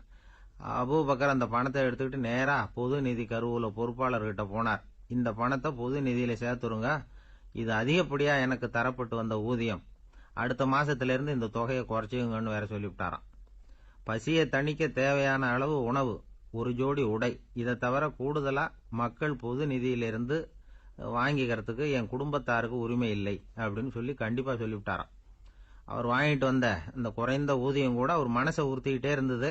கடைசி நேரம் அவர் தம்முடைய மகள் ஆயிஷா அவர்கள் அழைச்சார். மகளே, இதுவரைக்கும் பொது நிதியிலிருந்து நான் வாங்கிட்டு வந்த தொகை என்னுடைய இதயத்துல பாரமா அழுத்திக்கிட்டு இருக்கு. என் தோட்டத்தை வித்து அதுல வர்ற பணத்திலிருந்து நான் இதுவரைக்கும் வாங்கிட்டு வந்த ஊதிய தொகையை கணக்கு போட்டு பொது நிதியில சேர்த்துடு அப்படின்னாராம். பதவி ஏற்கிறதுக்கு முன்னாடி தன்கிட்ட இருந்ததை விட இப்ப கூடுதலா என்ன சொத்து இருக்குன்னு பார்த்திருக்கார். ஒரு ஒட்டகம், ஒரு கோப்பை, ஒரு பணியாள். இதையும் அடுத்தபடியா கலீஃபாவா வர்றவர்கிட்ட ஒப்படைச்சிருங்க அப்படின்னு விட்டாராம். அதே மாதிரி அடுத்து வந்த உமர் கிட்ட ஒப்படைச்சாங்க. அப்போ உமர் சொன்னாராம், அபூபக்கரே, இந்த முன்மாதிரியால உங்களுக்கு பிறகு இந்த ஆட்சி பொறுப்பை ஏற்கிறவர்களை பெரும் நெருக்கடிக்கு ஆளாகி விட்டீங்க அப்படின்னு சொல்லி ரொம்ப கண் கலங்கினாராம். கடைசியா அபூபக்கர் தன்னுடைய குடும்பத்தாருக்கு விட்டு சென்ற சொத்து ஒரு படுக்கை விரிப்பு, ஒரு போர்வை, அவ்வளவுதான். இது சிந்திக்க வேண்டிய ஒரு செய்தி. ஒரு ஊர்ல ஒரு மன்னர் இருந்தாராம். அமைச்சர் அவர்கிட்ட சொன்னாராம், மன்னா, நம்ம ராஜ்யத்துல இனிமே லஞ்ச ஊழலே இருக்காதுன்னாராம். ஆஹா, அப்படின்னா ஊழல் பேர் வழிகளை எல்லாம் நாடு கடத்தியாச்சா அப்படின்னு கேட்டிருக்காரு மன்னர். இதுக்கு அவரு, அப்படி இல்லைங்க, இனிமே கொடுக்கறதுக்கு ஜனங்கள் கிட்ட பணமே இல்லை. இந்த உலகத்துல எல்லாருக்கும் மகிழ்ச்சி தரக்கூடிய ஒரு பொருள் எது? இது ஒரு முக்கியமான கேள்வி. இந்த கேள்விக்கு பொருத்தமான ஒரு பதிலை உங்களால சொல்ல முடியுமா? அதாவது கொஞ்சம் யோசிச்சு பார்த்தா பணம்னு சொல்லலாமா? இப்போ கையில காசு இல்லாதவங்ககிட்ட ஒரு 10 ரூபாய் கொடுத்தா அது அவனுக்கு சந்தோஷத்தை கொடுக்கும். ஏற்கனவே வருமான வரி பிரச்சனையில சிக்கி இருக்கிறவர்கிட்ட இன்னும் கொஞ்சம் பணம் இந்தாங்கன்னு சொல்லி கொடுத்தோம்னா அது அவருக்கு சங்கடத்தை தான் கொடுக்கும். அதனால அந்த கேள்விக்கு பணம்ங்கிறது பொருத்தமான பதிலா இருக்க முடியாது. கேள்வி என்னன்னா, இந்த உலகத்துல எல்லாருக்கும் மகிழ்ச்சி தரக்கூடிய ஒரு பொருள் எது? சரி, இனிப்புன்னு சொல்லலாமா? ஏன்னா எல்லாருக்கும் இனிக்க தானே செய்யும். அதுலயும் ஒரு சிக்கல் இருக்கு. சக்கரை வியாதிக்காரங்களுக்கு அது என்ன சந்தோஷத்தையா கொடுக்கும்? ஆக எல்லாருக்கும் வேறுபாடு எதுவும் இல்லாம மகிழ்ச்சியை கொடுக்கக்கூடியது வேற ஏதோ ஒன்று இருக்கு. அது என்னன்னு கண்டுபிடிக்கணும். அதுதான் இன்னைக்கு தகவல். இப்போ அதை கண்டுபிடிக்கணும்னா இந்த கதையை கேட்கணும். அது என்ன கதைன்னா, ஒரு ஊர்ல ஒரு ராஜா இருந்தார். அவருக்கும் இதே சந்தேகம் வந்துட்டுது. அதாவது எல்லாருக்கும் இன்பம் தரக்கூடிய பொருள் எது அப்படின்னு. இதுக்கு பதில் தெரிஞ்சுக்கிறதுக்கு ஆசைப்பட்டார். சரி, அதுக்கு என்ன செய்யலாம்னு யோசனை பண்ணாரு. நாட்டு மக்களுக்கு பகிரங்கமா ஒரு அறிவிப்பு கொடுத்தார். நம்ம நாட்டு மக்கள் இன்பம் தரக்கூடிய பொருள் எதுன்னு நினைக்கிறாங்களோ அதை கொண்டுகிட்டு அரண்மனையில் உள்ள கண்காட்சி மண்டபத்தில் வைக்கலாம். அப்படி அவங்க வைக்கிற பொருள்களில் எது எல்லாருக்கும் இன்பம் தரக்கூடியதா இருக்குமோ அதை வச்சவருக்கு 1000 பொற்காசுகள் பரிசு அப்படின்னு அறிவிப்பு கொடுத்துட்டார். ஜனங்கள் இந்த அறிவிப்பை கேட்டாங்க. அதுக்கப்புறம் சும்மா இருப்பாங்களா? 1000 பொற்காசுன்னா சும்மாவா? அவங்க கையில் என்னென்ன கிடைச்சதோ அதையெல்லாம் கொண்டாந்து அரண்மனை காட்சி மண்டபத்தில் வச்சுட்டாங்க. அதுக்கப்புறமா ராஜா அங்கே வந்தார். ஒவ்வொன்றா பார்த்துக்கிட்டே வந்தார். முதல்ல ஒரு குயில் இருந்தது, இனிமையா பாடக்கூடிய குயில். இந்த குயிலோட இன்னிசை எல்லாருக்கும் இன்பம் தரக்கூடியது தான். இருந்தாலும் காது கேட்காதவங்களுக்கு இந்த இசை எப்படி இன்பம் தர முடியும்? அதனால இது சரியில்லைன்னு விட்டார். அடுத்தபடியா போனாரு. அங்க என்ன வச்சிருக்கிறாங்கன்னு பார்த்தா ஒரு அழகான மயில் அங்க தோகை விரிச்சு ஆடிக்கிட்டு இருக்குது. இந்த மயிலோட ஆட்டம் மனசுக்கு இன்பம் தரக்கூடியது தான். இருந்தாலும் பார்வை இல்லாதவங்க இந்த ஆட்டத்தை பார்த்து ரசிக்க முடியுமா? முடியாது. அதனால இதுவும் சரியில்லை அப்படின்னு சொல்லிவிட்டார். அதுக்கு அடுத்தபடியா போனார். பல வகையான இனிப்பு பண்டங்களை வச்சிருந்தாங்க. பார்த்தார், வயசானவங்களுக்கும் நோயாளிகளுக்கும் இது இன்பம் தராது, துன்பம் தான் கொடுக்கும் அப்படின்னார். இப்படி ஒவ்வொன்றா பார்த்துக்கிட்டே போறார். அழகான மலர்கள், கனிகள், ஓவியங்கள் எதுவுமே பொருத்தமா தெரியல. சகல பேருக்கும் இன்பம் தரக்கூடிய வகையில எதுவும் இல்லை. கடைசியா வந்தார். அங்க ஒரு களிமண் பொம்மை இருந்தது. அது என்ன பொம்மை தெரியுமா? பசியால வாடி இருக்கிற ஒருத்தருக்கு ஒரு அம்மா இனிமையா பேசிக்கிட்டு சோறு போடுறது மாதிரி அந்த பொம்மையை செஞ்சிருந்தாங்க. அதுக்கு கீழே அன்பு அப்படின்னு எழுதியிருந்ததுதான். ராஜா பளிச்சுன்னு ஒரு முடிவுக்கு வந்தார். அந்த பொம்மையை செஞ்ச சிற்பியை வரவழைச்சார், பரிசு கொடுத்தார். அன்பு ஒண்ணுதான் எல்லாருக்கும் இன்பம் அளிக்கக்கூடிய பொருள். காது கேட்காதவங்களும் அதை கேட்க முடியும், பார்வை இல்லாதவங்களும் அதை பார்க்க முடியும், குழந்தைகளும் அதை உணர முடியும் அப்படின்னு அதுக்கு விளக்கம் கொடுத்தார் அந்த மன்னர். இந்த உலகத்துல எல்லாருக்கும் மகிழ்ச்சி தரக்கூடிய ஒரு பொருள் அன்பு தான். அதை புரிஞ்சுக்கிட்டு தான் சில கணவன்மார்கள் மனைவி பேர்ல ரொம்ப அன்பை காட்டிக்கிறது வழக்கம். ஒரு வீட்டு வாசப்படி பக்கமா மழைக்கு ஒதுங்கினார் ஒருத்தர். மழை தூரிக்கிட்டு இருந்தது, இருட்டு நேரம். அந்த வீட்டில் இருந்தவர், இன்னைக்கு ராத்திரி வேணும்னா இங்கேயே தங்கிட்டு காலையில போங்க அப்படின்னார். உடனே இவர் சொன்னார், ரொம்ப நன்றிங்க, ஒரு 10 நிமிஷத்துல இதை வந்துடுறேன் அப்படின்னு சொல்லிவிட்டு எங்கேயோ ஓடினார். 10 நிமிஷம் கழிச்சு திரும்பி வந்தார். ஆமா, எங்க போயிட்டு வந்தீங்கன்னு கேட்டார் வீட்டில் இருந்தவர். நேர